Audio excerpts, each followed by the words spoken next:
Saudara-saudara, konsep adaptive learning ini keluar sejalan dengan perkembangan teknologi artificial intelligence.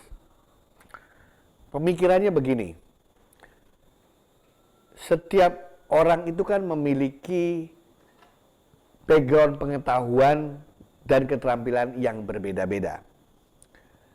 Nah, ketika dia memasuki sebuah program atau proses pembelajaran tertentu yang memiliki tujuan tertentu, itu terkadang posisi masing-masing individu itu berbeda-beda. Contohnya begini, di SD kita diajarin kurang, tambah, kali, bagi. Betul ya?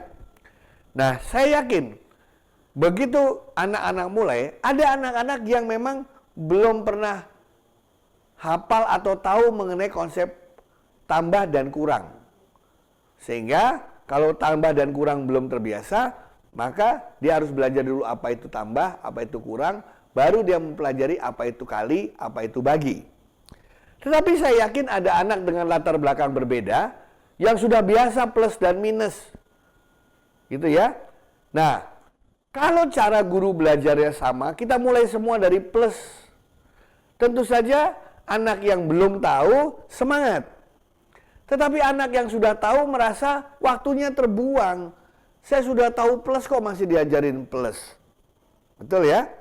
Nah, dalam konteks ini mestinya ada sebuah sistem yang bisa beradaptasi terhadap kebutuhan individu-individu pembelajar yang berbeda.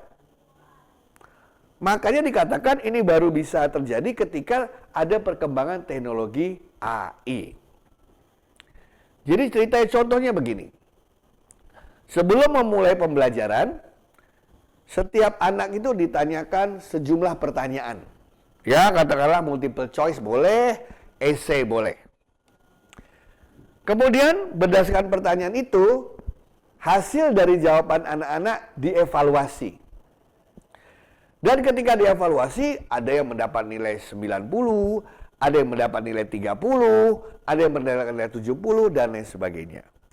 Nah, mereka yang mendapatkan nilai 90, itu kan artinya sudah banyak tujuan pembelajaran yang ingin dicapai yang dia sudah tahu. Makanya proses pembelajarannya difokuskan kepada 10% yang dia belum kuasai. Sementara anak-anak yang baru memahami atau menguasai 30%, konten pembelajarannya berbeda. 70% yang dia belum kuasai. Nah, mungkin Anda masih ingat konsep personalized learning dulu ya. Nah, adaptive learning ini adalah sistem yang mendukungnya. Jadi, pembelajaran saya, perjalanan belajar saya dengan teman-teman sekelas bisa berbeda-beda. Ya, karena yang namanya belajar adalah perubahan yang relatif permanen terhadap perilaku atau potensi peserta didik. Kalau saya masuk ke dalam kelas, guru saya memberikan sesuatu yang saya sudah tahu, walaupun nilai saya 100, artinya saya belum belajar atau saya tidak belajar. Orang saya sudah tahu. Makanya adaptive learning adalah sebuah sistem yang bisa beradaptasi dengan kebutuhan siswa yang berbeda-beda. Demikian. Bedanya adaptive learning dengan pembelajaran konvensional adalah kayak kaos itu loh, kaos apa namanya, all size, one for all. Satu model pembelajaran untuk semua sama. Jadi kalau ada 30 orang di dalam kelas, semuanya mengalami proses pembelajaran yang sama. Tidak peduli latar belakang mereka masing-masing.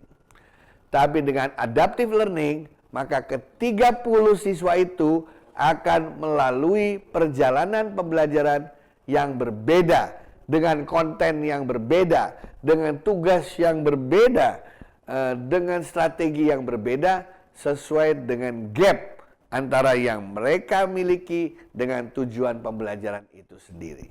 Itu beda utamanya.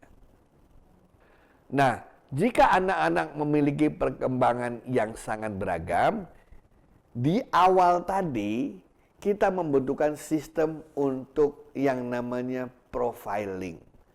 mengetahui sampai di mana perkembangan mereka. Jadi begini, istilahnya adalah entry line behavior. Jadi waktu siswa masuk ke dalam sebuah program pembelajaran, dia dicek dulu apa yang dia sudah tahu, apa yang dia belum tahu, apa yang dia sudah bisa, apa yang dia belum bisa. Itu dicek dengan berbagai instrumen. Bisa pertanyaan, bisa kuis, bisa survei, bisa observasi, macam-macam. Yang penting ini harus dipetakan. Dari sini baru kita bisa melihat keberagaman itu tadi. Baru dari keberagaman ini kita bandingkan dengan target pembelajaran.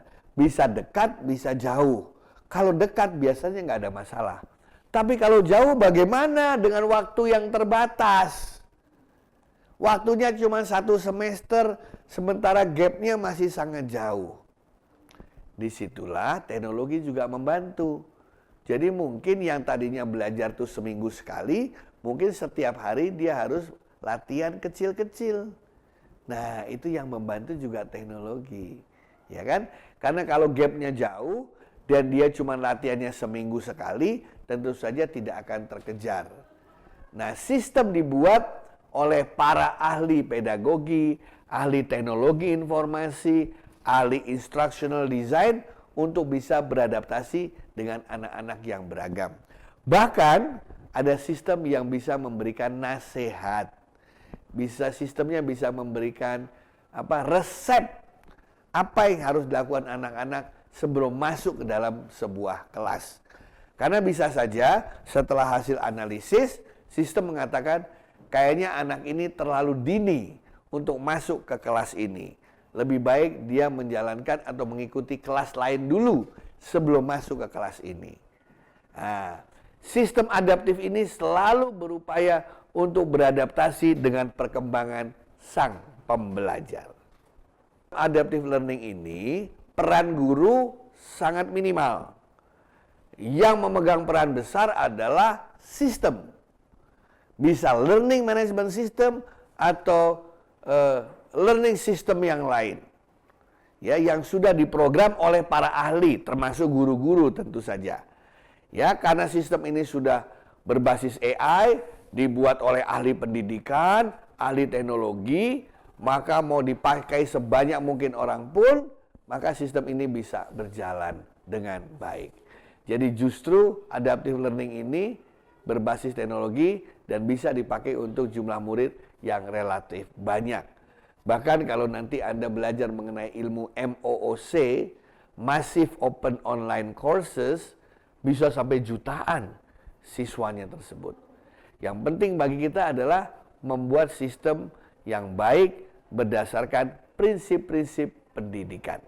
Guru tetap menjadi fasilitator dalam sistem ini. Karena tidak ada sistem yang sempurna. Pasti banyak hal-hal yang harus direvisi, yang harus diperbaiki sesuai dengan umpan balik yang didapat ketika sistem dijalankan. Hal yang harus dilakukan oleh guru dalam penerapan adaptive learning ini adalah mengubah mindset, mengubah paradigma dan perilaku kita. Kita harus mulai meninggalkan model-model pembelajaran konvensional yang sudah tidak cocok lagi untuk masa kini. Adaptive learning sudah diterapkan di berbagai sekolah, di berbagai negara. Jadi bukan lagi merupakan suatu konsep yang hipotetikal atau yang belum tentu bisa diterapkan. Saran saya adalah selain para guru mulai belajar mengenai apa itu adaptive learning, mulai cobalah membuka internet, melihat contoh-contoh adaptive learning, sistemnya yang sudah dipakai di berbagai sekolah di Indonesia maupun di dunia ini.